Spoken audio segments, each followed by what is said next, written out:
Here, today's topic posterior column tracts, which are Fasciculus Cuneatus and Fasciculus Gracilis. Okay, so here it goes. This looks a little bit clumsy and a cluster formation, but once you'll understand this, you'll see it is very easy. Okay, so the things which I need to tell you initially is that the red colored track which I have drawn is Fasciculus Gracilis, and the green color one is Fasciculus Cuneatus. Okay, this is the right side which is demarcated by R, and this is the left side demarcated by L. Okay, so initially for introduction I would need to tell you that Fasciculus Gracilis is mostly a lower a tract which both of these tracts are sensory tracts. Okay, entire posterior column is a sensory column. Okay, so Fasciculus Gracilis collects the information, sensory information, from the lower limb and the lower trunk, okay, up to T6, that is T6 to sacrum. Okay, and the Fasciculus Cuneatus, it takes the information from above T6 level. Okay, that is majority upper limb 1. Okay, and Fasciculus Gracilis is situated medially and then the Fasciculus Cuneatus. Okay, this one here, the black dotted line, is the midline. Okay, this is L1 spinal cord, from where the Fasciculus Gracilis is originating, which have been shown, and from this T1 spinal level, from where the Fasciculus Cuneatus is shown. Okay, originating from upper limb majorly. Okay, now this is the medulla, okay, which continues into the spinal cord, medulla oblongata. Then comes the pons, and then midbrain. So this is the brain stem, medulla, pons, and midbrain. Then comes the major cerebral cortex. Okay, and for sensory tracts, it is postcentral gyrus, which is the sensory cortex. Okay, so now let's start. Okay, first order neurons of both the tracts, that is first order neuron of Fasciculus Gracilis and first order neuron of Fasciculus Cuneatus, they both originate from the dorsal root ganglion. Okay, dorsal root ganglion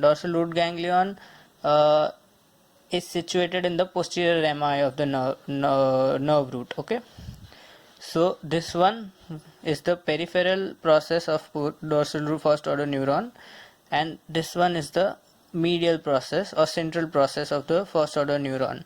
Okay, so information from the peripheral parts is collected from the receptors. The receptors convert the mechanical energy into the electrical energy to generate action potential.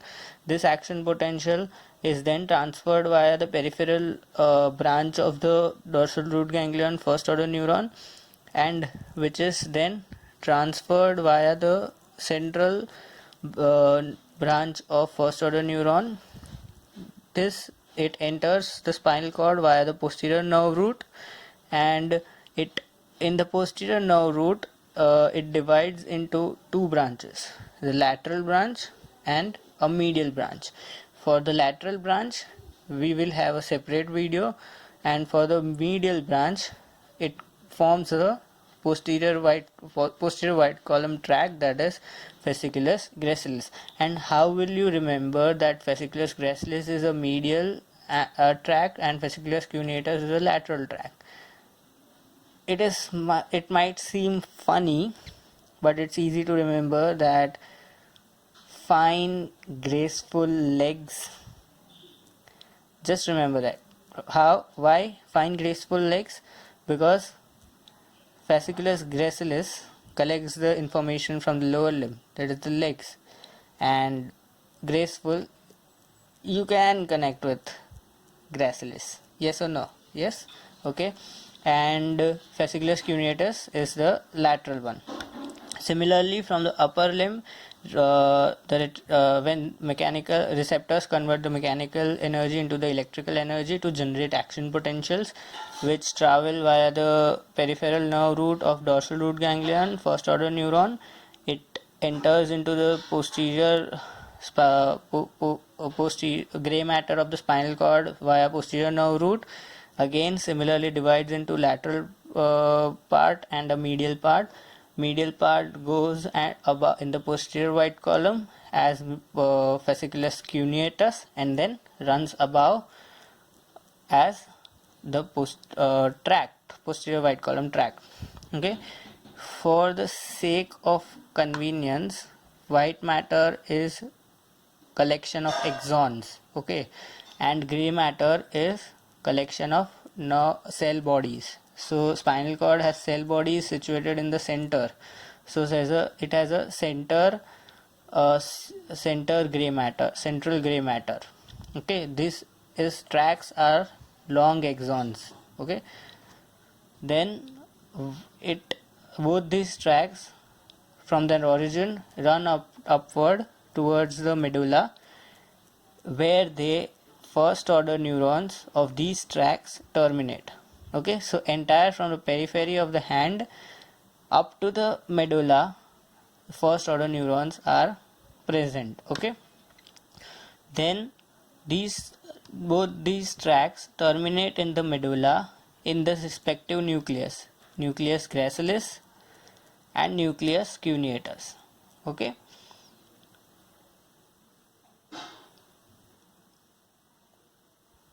the red one here is the nucleus gracilis, and the green one here is the nucleus cuneatus. Okay, now from here, these fibers, as you can see, this one is the second order neuron. These fibers